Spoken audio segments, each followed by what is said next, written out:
I was driving to the hospital that day, heart pounding with excitement. Months of preparing for our little one's arrival had all come down to this. I'd spent hours picking out that stuffed lion sitting in the passenger seat, a toy meant to symbolize strength and courage for my child. The text from my wife, Camille, had been the final spark to light the fire of my anticipation. Baby's here.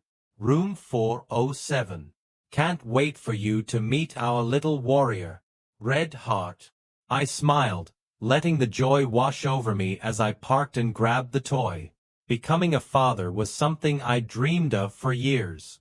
I took a deep breath, imagining the life ahead, the family outings, bedtime stories, and countless small moments that would shape our future. But that future dissolved the moment I stepped into that hospital room. Camille sat there cradling a beautiful newborn, wrapped snugly in a soft white blanket. She looked up and smiled at me, but my eyes were already on the baby. Deep brown skin and a head full of dark curls, features that didn't align with either Camille's fair complexion or mine. My chest tightened. I forced myself to breathe, to think clearly, but the question burned in my throat. Camille, whose child is this? Her face fell, tears springing to her eyes. Victor, I didn't know how to tell you, she began, her voice trembling. It's not what you think. But it was exactly what I thought. Over the next minutes, her sobbing confession unraveled months of betrayal. She admitted to an affair with a coworker, Darius, someone I'd heard mentioned in passing but never suspected. They had been involved for months. She'd hoped against hope that the baby might be mine, or that I'd overlook the obvious out of love for her. My hands tightened into fists. And you thought I wouldn't notice? I asked, trying to keep my voice steady. She didn't answer, just clung to the baby, her tears soaking the hospital gown. Then came the part that left me speechless. She asked me, begged me, even, to sign the birth certificate. We can still be a family, she pleaded. You've always been so strong for us. Please don't let this destroy everything we've built. Her audacity floored me. Everything we've built? I repeated, my voice rising. Camille, you destroyed it the moment you decided to betray me. The room was heavy with silence except for the baby's soft coos. Camille didn't say another word. I didn't stay to hear anything else. I left the hospital, the stuffed lion still clutched in my hands, and drove back home in a haze. It wasn't just the affair that crushed me, it was the blatant manipulation, the way she thought my love for her and a child that wasn't mine would somehow keep me trapped. But Camille didn't know me as well as she thought she did. I wasn't going to be her safety net. Not after this. When I got home, I sat in the dark, the stuffed lion perched uselessly on the coffee table. My mind replayed Camille's words on a loop, her tearful pleas, the way she clutched that child like it could somehow shield her from the mess she created. I wanted answers, clarity, something solid to help me make sense of the chaos.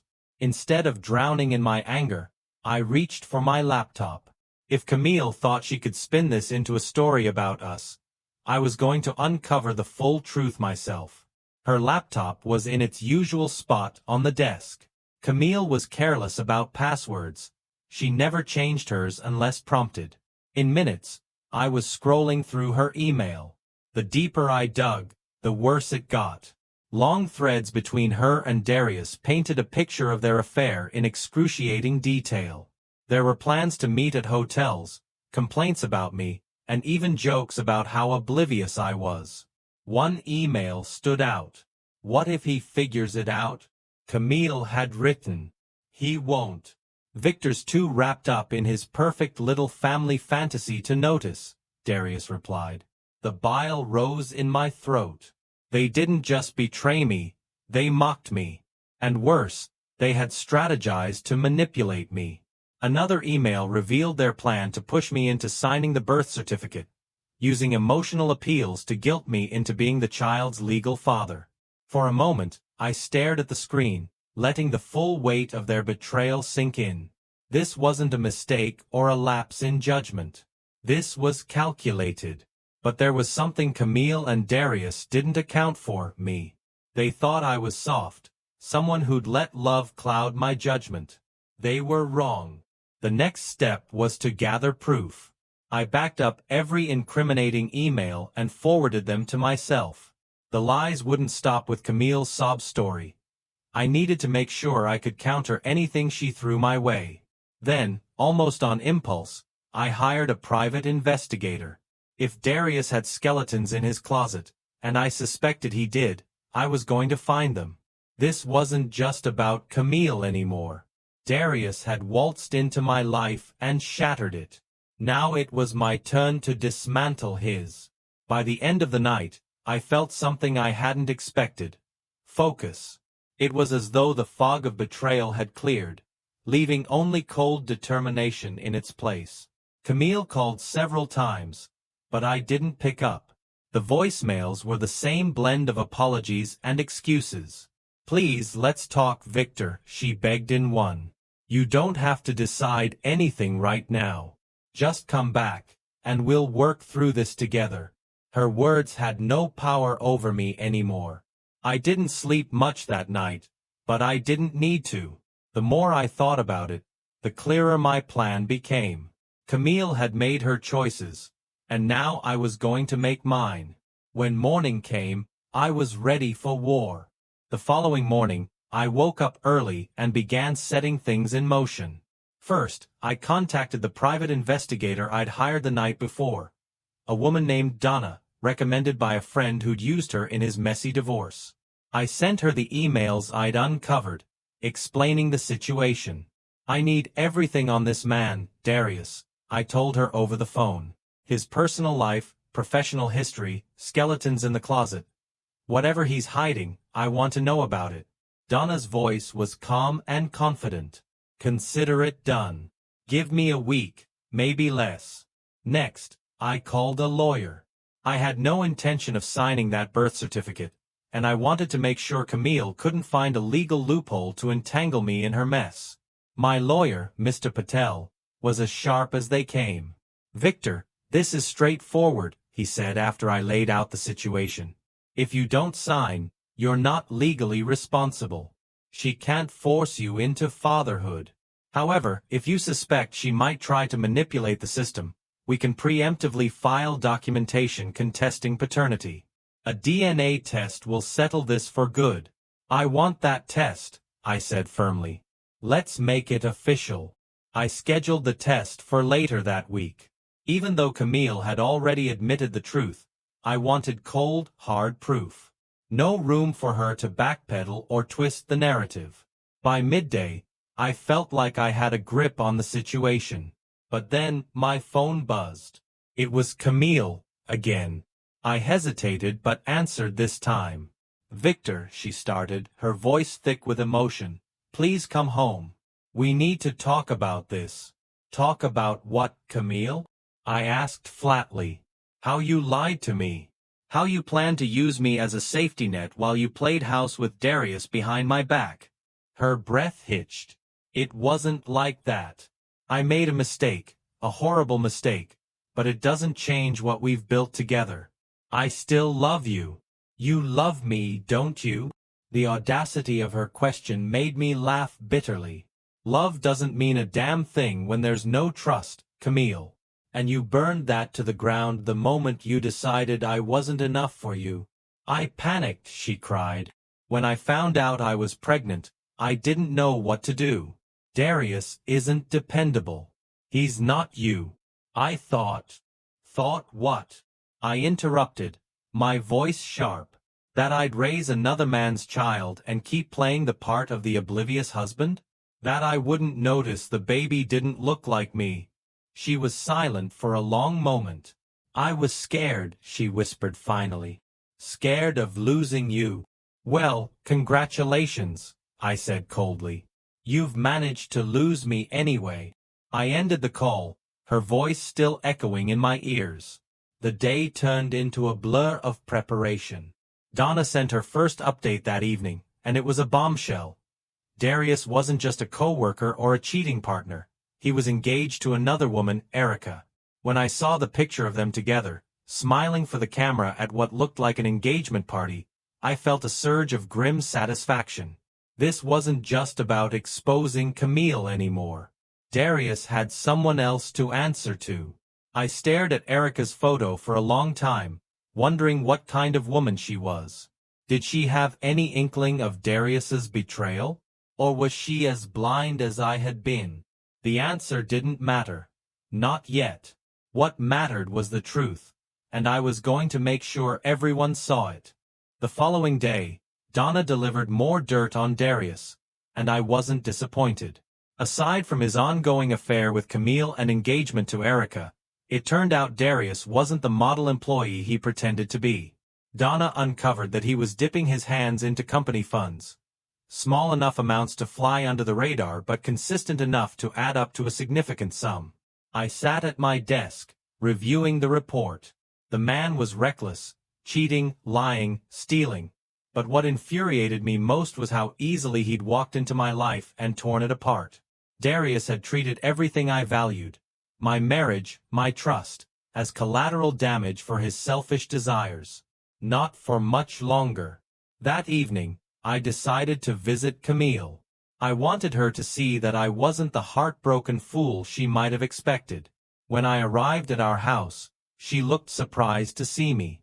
"Victor," she said cautiously, stepping aside to let me in. Her eyes were puffy, and she still wore the hospital band on her wrist. "I didn't think you'd come." "I'm not here for a reunion," I said, brushing past her. "I'm here for clarity." She sat on the couch, cradling her hands in her lap. "I've told you everything. There's nothing left to say." "That's funny," I replied, leaning against the doorway. "Because Donna seems to think there's plenty more to uncover." Her head shot up. "Donna?" "A private investigator," I explained, watching her face pale. "She's been very thorough. Darius isn't just your affair partner. He's also a thief and a liar with a fiancé who probably doesn't know about you, or her future stepchild." Camille's mouth opened, then closed, like she was struggling to find the right words. Finally, she whispered, "What do you want from me, Victor?" "I want you to take responsibility," I said, my voice firm. "Not just for your lies, but for the choices you made to tear apart our family. And I want you to know that I'm not walking away quietly." "Walking away quietly," she repeated, her tone defensive. "I'm not the only one at fault here, Victor. You worked so much, you were so focused on your career, and I felt—" "Don't," I snapped, cutting her off. "Don't you dare put this on me. I wasn't perfect, but I never betrayed you. I didn't turn to someone else the second things got hard." The tension in the room was suffocating. Camille sat there, staring at the floor, as I stepped closer. "You don't get to rewrite the narrative, Camille. You made your bed. Now you have to lie in it." I left before she could respond. I had more important things to do. That night, I crafted emails, attaching the damning evidence I'd gathered about Camille and Darius. I sent them to a carefully chosen list: Camille's family, Darius's fiancée, and a mutual coworker or two who I knew wouldn't keep this quiet. It wasn't about being petty. It was about accountability. Both Camille and Darius had thrived in the shadows, relying on lies and secrecy to protect them. I wanted to drag their actions into the light where everyone could see. The fallout came faster than I expected. The first response was from Camille's mother, who called me the next morning. "Victor," she said, her voice shaking. "What is this? What's going on?" I explained everything, laying it out piece by piece. By the time I finished, she was crying. "I'm so sorry," she murmured. "I can't believe she—" "I don't know what to say." "You don't have to say anything," I replied.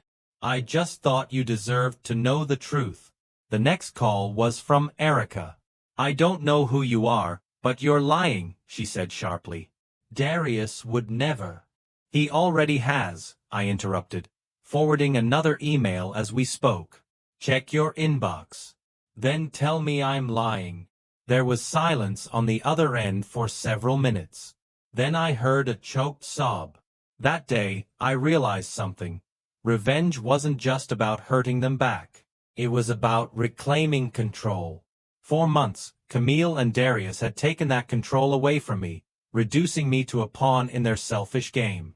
But now, piece by piece, I was taking it all back. The fallout from my emails was immediate, and it spread like wildfire. By the end of the day, Camille's mother had called her directly, furious and demanding an explanation. Darius's fiancée, Erica, wasted no time confronting him, and from what Donna told me later, the encounter was anything but quiet. Erica had shown up at Darius's office, screenshots of the emails in hand, and caused a scene that had the entire building buzzing. It was exactly what I'd hoped for. The next few days passed in a blur. My lawyer, Mr. Patel, helped me file the paperwork to contest the birth certificate preemptively, ensuring that I wouldn't be held accountable for a child that wasn't mine. Camille called repeatedly, leaving voicemails that alternated between apologetic and angry. "You're ruining my life, Victor," she cried in one message. "Do you think this is fair? Do you think it's okay to destroy everything because of one mistake?" Mistake. She kept using that word like it absolved her. As if planning an affair, lying to my face for months, and trying to manipulate me into raising another man's child could be boiled down to a simple lapse in judgment. I didn't respond.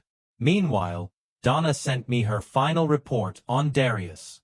Not only had she uncovered his embezzlement, but she also found proof that he'd been involved in several shady side deals that his company would definitely frown upon. I decided it was time to use that information. I called the company's anonymous whistleblower hotline, provided Donna's evidence, and left just enough breadcrumbs for them to find everything they needed. If Darius thought his professional life was untouchable, he was about to learn otherwise. A week later, I got a text from Erica. "Thank you for telling me the truth. I had no idea. I ended the engagement.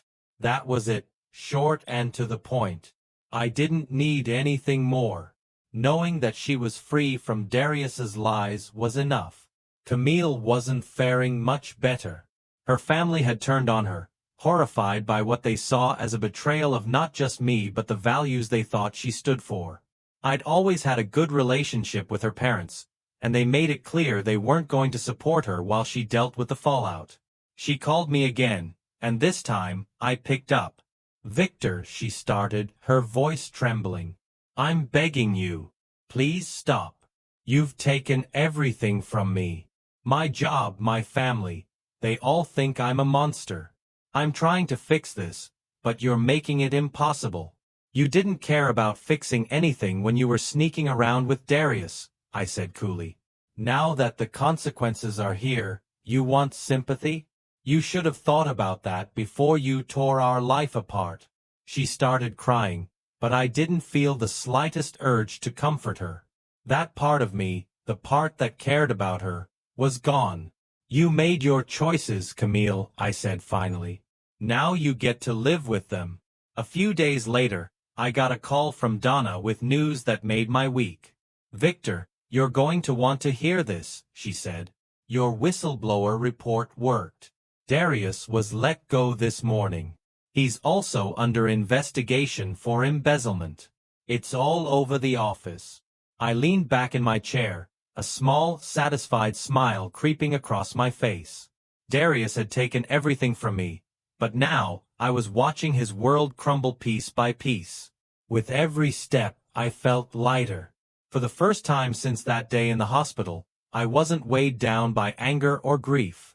I was reclaiming my life, one carefully calculated move at a time. By now, the facade of Camille's life was crumbling fast, and it seemed like every day brought a new wave of consequences. I learned from mutual friends that she had been let go from her job. Apparently, one of the co-workers who received my email forwarded it to her boss. Workplace gossip had done the rest. Camille called me again, but this time, her tone was different. There was no anger, no begging, just exhaustion. "Victor," she started, her voice quieter than I'd ever heard it. I know I don't deserve your help. I know I messed up. But I need you to understand. I didn't want it to be like this. I stayed silent, letting her talk. I don't have anywhere to go, she admitted. My mom won't even let me come home. I'm staying with a friend for now, but I can't stay forever. Her words hung in the air. Part of me wanted to feel sorry for her, but I couldn't. This was the bed she'd made, and I wasn't about to pull her out of it. That's not my problem, Camille, I said finally. You need to figure this out on your own. You're really not going to help me, she asked, disbelief dripping from her voice. No, I said, my voice firm. You lost the right to ask for my help the moment you decided I wasn't enough for you. Over the next few weeks, things got worse for both Camille and Darius. The investigation into his embezzlement went public, and his name was splashed across several local news articles. Camille, meanwhile, was ostracized not just by her family but by most of our mutual friends. I wasn't actively trying to punish her anymore. It just seemed like life was catching up with her in ways I couldn't have planned. One day, I ran into one of Camille's friends, Linda, at the grocery store. We exchanged polite hellos, but then she leaned in, her voice low. Victor, I don't know if you want to hear this, she said, but Camille's not doing well. She's different. It's like she doesn't know who she is anymore. I shrugged. I hope she finds her way, but that's not my responsibility anymore. Linda nodded slowly, as if she'd expected my answer but hoped for something else. You've been through hell, Victor. No one's blaming you for moving on. Just take care of yourself, okay? I'm trying, I said simply. Despite everything, I didn't let my focus waver. I poured my energy into work and began reconnecting with old friends I hadn't seen in years. At first, it was just a way to distract myself, but over time, it became something more. One evening, while scrolling through social media, I came across an old college friend's post about an upcoming networking event. Normally, I would have ignored it, but something told me to go. The event was held at a small bar downtown, and it felt good to be surrounded by people who didn't know my story. For a few hours, I wasn't the man whose wife cheated on him. I was just Victor, someone they laughed with over drinks and traded stories with. And that's when I met her. The bar was buzzing with energy that night, the kind that made you forget about everything outside those walls. I was halfway through a conversation about some tech startup when someone tapped my shoulder. Excuse me, a woman's voice said, smooth and confident. I turned to see her, a striking woman with auburn hair and an easy smile. She wasn't overly done up like some of the others, just natural, her presence effortlessly commanding the room. Hi, I'm Ava, she said, offering her hand. I noticed you've been standing here nursing that same drink for half an hour. Care for some company? I chuckled, surprised by her directness. Victor, I replied, shaking her hand. And sure, why not? We ended up at a quieter table in the corner, talking like old friends. Ava had a way of making every story she told feel like an adventure.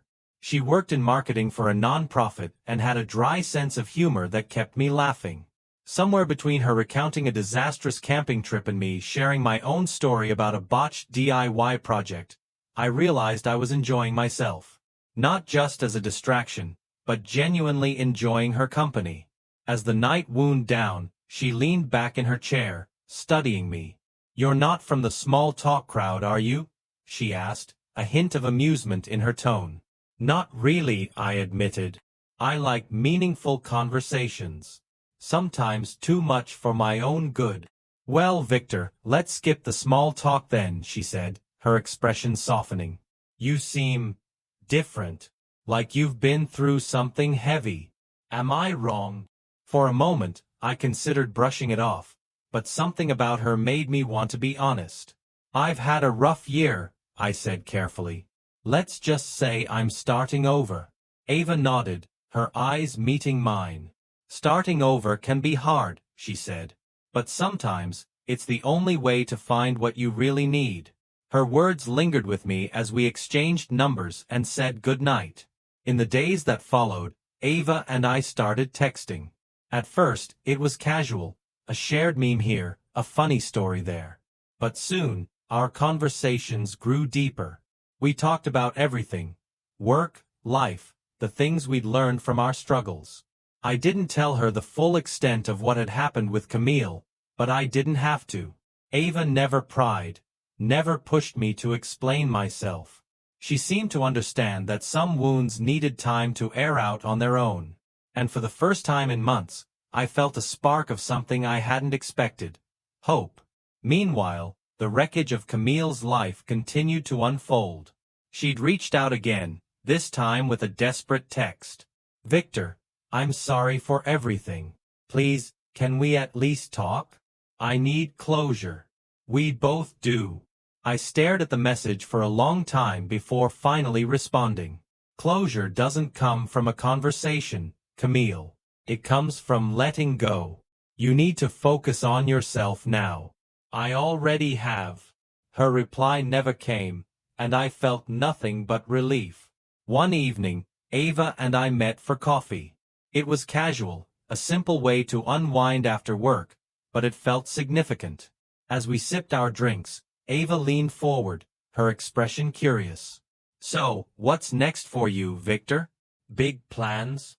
I thought about it for a moment, then smiled. "I'm not sure yet," I admitted. "But for the first time in a while, I feel like I'm ready to find out." Her smile mirrored mine, warm and genuine. "Well," she said, raising her cup in a mock toast, "here's to new beginnings." "To new beginnings," I echoed, clinking my cup against hers. Over the next month, always keeping it light but meaningful. She was refreshing, no hidden agendas, no manipulations.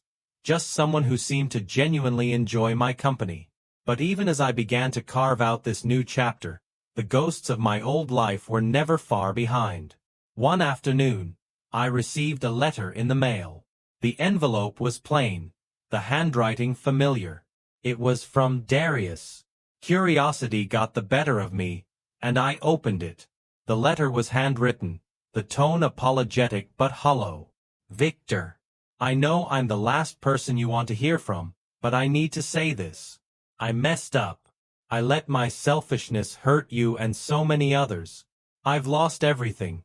My job, my fiancé, and my reputation. I don't expect forgiveness, but I want you to know I regret what I did. If there's any chance we can talk, I'd appreciate it. I think we both need closure. I'm sorry. Darius." I stared at the letter, my jaw clenched. Closure. Everyone seemed to think that word would fix everything. But I didn't need closure from Darius. I'd already found it in watching his life implode.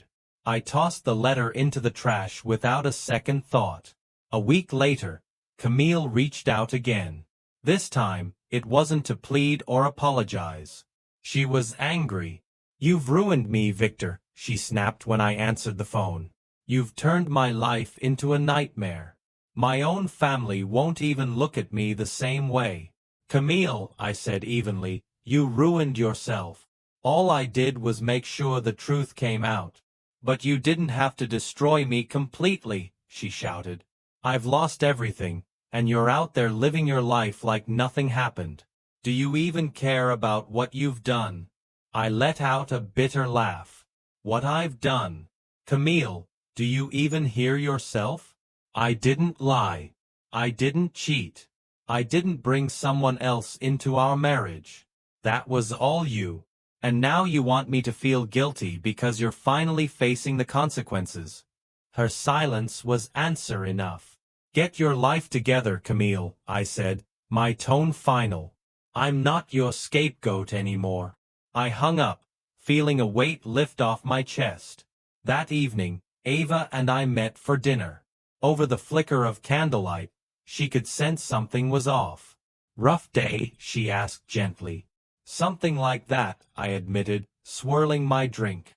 "Just a reminder of how messy things can get when you let the wrong people into your life." She studied me for a moment, her expression thoughtful. It's hard to leave the past behind, isn't it? Harder than I expected, I said. But I'm working on it.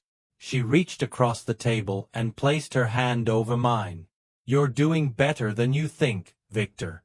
Give yourself some credit. Her words, simple as they were, stuck with me. For the first time, I realized that my past didn't have to define me. It could shape me, sure, but it didn't have to control me. By the end of the night, I found myself smiling more easily. The ghosts of my past might still linger, but they didn't have the same power they once did. With Ava, I felt like I was finally stepping into a future that wasn't tainted by betrayal or anger. And for the first time in a long time, I allowed myself to hope. Life was starting to feel normal again, or at least, a new kind of normal. My days were filled with work and quiet evenings, and my time with Ava had become the highlight of my weeks. She was patient, never pushing me to move faster than I was ready for, and that made all the difference. But just as I was beginning to feel like I'd put my past behind me, there was one more loose thread to deal with. One afternoon, I got a call from Camille's mother, Diane. She rarely reached out directly, and the tone of her voice was enough to set me on edge. "Victor," she started hesitantly, "I need to talk to you about Camille. I know she's done terrible things, and I'm not excusing her behavior. But, here it comes, I thought. She's struggling," Diane continued. "She's not herself. She doesn't eat, barely sleeps, and she's been talking about how she feels like there's no way out of this." I felt a flicker of sympathy, but it was buried under layers of hurt and anger. "Diane," I said carefully, "I'm sorry she's going through that, but I can't be the one to save her. She made her choices." "I know," Diane said quickly, "and I don't expect you to do anything drastic. I just thought, maybe if you could speak to her one last time, it might help her move on. Closure, or whatever people call it these days." Closure. That word again. It felt like a bad joke at this point. "I'll think about it," I said, though I wasn't sure I meant it. That evening, as I sat alone in my apartment, I replayed Diane's words in my mind. Camille had betrayed me, shattered my trust, and upended my life. She didn't deserve my sympathy, and yet, part of me felt compelled to see her. Not for her sake, but for mine. Maybe Diane was right. Maybe this final conversation could finally sever the ties that lingered between us. A few days later, I found myself standing outside a small coffee shop where Camille had asked to meet. She looked different, thinner, her face drawn and tired. It was a stark contrast to the confident woman I'd once known. "Victor," she said softly as I sat across from her. "Camille," I replied, keeping my tone neutral. For a moment, neither of us spoke. Then, she sighed, her hands fidgeting with the coffee cup in front of her. "I know I've said this before, but I'm sorry. I don't know how else to say it. I didn't realize how much I was losing until it was too late." I nodded slowly, not out of agreement but acknowledgement. "And what do you want me to do with that, Camille?" Her eyes filled with tears. "Nothing. I needed you to hear it. I needed to say it, even if it doesn't change anything." I leaned back, crossing my arms. "You're right, it doesn't change anything. But I hope, for your sake, that you figure out how to rebuild your life. Not for me, not for anyone else. For you." She looked down, her tears spilling onto her cheeks. "I don't know how to fix this. That's not my job anymore," I said firmly but not unkindly. "You have to fix it yourself." I stood, leaving her sitting there with her untouched coffee. It wasn't satisfying, not the way I thought it might be. But as I walked out of the shop, I felt something shift. The weight of her betrayal no longer felt so heavy. That night, Ava and I went for a quiet dinner at her favorite spot, a cozy Italian restaurant with dim lighting and soft music. As we shared a plate of tiramisu, she leaned across the table with a smile. "You look lighter tonight," she said. "Do I?" "Yeah," she said, her tone warm. "Like you finally let something go." I thought about Camille, about the conversation we'd had and the finality of it all. Maybe I did, I said simply. Ava reached for my hand, her touch grounding me in the present. Good, she said. You deserve it. For the first time, I believed her.